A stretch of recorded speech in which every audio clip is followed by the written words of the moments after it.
Quand les hommes prient avec un cœur sincère, quand ils demandent des biens conformes au royaume de Dieu, quand une mère prie pour son enfant malade, pourquoi semble-t-il parfois que Dieu n'écoute pas?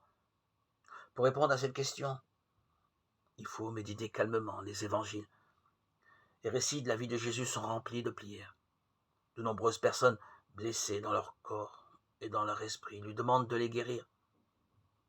Il y a ceux qui le prient pour un ami qui ne peut plus marcher. Il y a des pères et des mères qui lui amènent leurs garçons et leurs filles malades. Ce sont toutes des prières imprégnées de souffrance, comme un immense cœur qui invoque « Aie pitié de nous, Seigneur ». Nous voyons que parfois, la réponse de Jésus est immédiate, alors que dans d'autres cas, elle est différée dans le temps. Dieu semble ne pas répondre.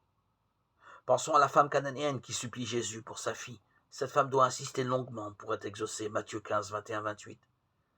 Elle a aussi l'humilité d'écouter une parole de Jésus qui semble un peu choquante. Nous ne devons pas jeter le pain aux chiens, aux petits chiens. Et cette femme se soucie peu de l'humiliation.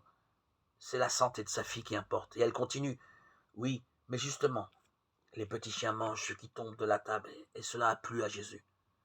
Le courage de la prière.